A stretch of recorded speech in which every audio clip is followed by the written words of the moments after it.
शेतकरी मित्रांनो, आपण ग्लोबल वॉर्मिंगच्या कचाट्यात आता ऑलरेडी आलेलोच आहोत आणि यावर्षीच आपण 2025मध्ये पाहिलं की मराठवाडा असो की पंजाब असो, ढगफुटीसारख्या प्रकारांनी जनजीवन अस्वस्थ झालेलं आहे।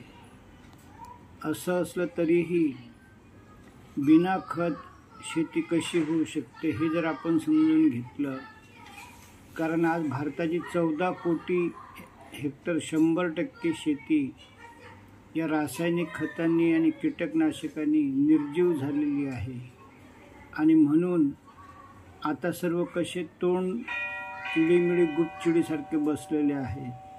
कृषी क्षेत्रात, शिक्षण क्षेत्रात आपल्याला सर्वच बदल करावे लागतील आणि आजचा जो लेख क्रमांक 15 आहे, हा मी जेव्हा माडा येथे होतो तेव्हा मला खूप वाटायचं की हे माझ्या मराठी लोकांना मराठी भाषेत शेतकरी माणसाला कसं ज्ञान मिळेल। आज आपला हा सुभाष पाडेकर याच्या पण जीवन कहाणीच थोडक्यामध्ये या निमित्तानं ऐकणार आहोत आणि ती कथासारखी कथाच आहे आणि म्हणून मी हे पेजनिहाय एक वेगळा भाग करतो आणि माझ्या बोलीभाषेत हा लेख सांगत आहोत। तर हा सुभाष पाडेकर विद्यार्थी जेव्हा 1968-71 पर्यंत कॉलेजमध्ये ॲग्रिकल्चर शिकत होते, तर त्यांनी आदिवासी क्षेत्रामध्ये जंगलाचा लोकजीवनावर काय परिणाम आदिवासींवर असा प्रोजेक्ट घेतला आणि मग तिथं त्यांना त्या आदिवासी जंगलाने आत्मज्ञान दिलं की बघ सुभाष, माझ्याकडे कुठलंच रासायनिक खत कीटकनाशक नाही आणि तरीही ही झाडं मजबूत आणि चांगली आणि मस्त आहेत पिकं। आणि मग त्याने हा प्रश्न जेव्हा त्यांचे प्रिन्सिपल उलेमालेंना विचारला तर ते बोलले की मला यातलं काही माहीत नाही, मला जे शिकवलं ते मी शिकवतो।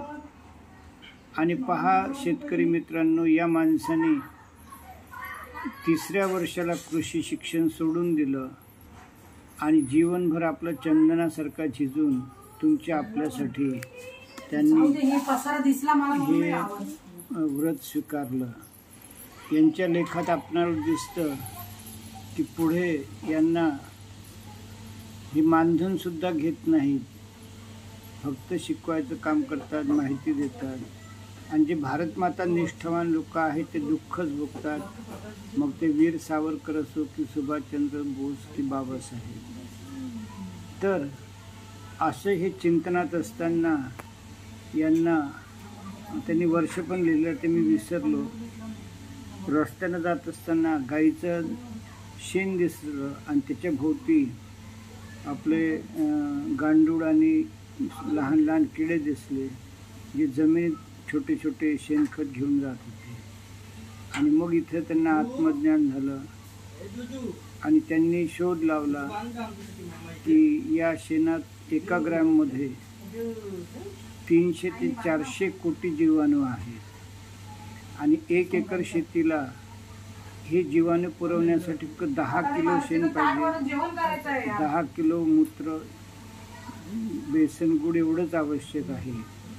त्यामुळे जे आपण जीवामृत टाकतो ते खत नसून ते जीवाणू पुरवणारा साठा म्हणून आहे।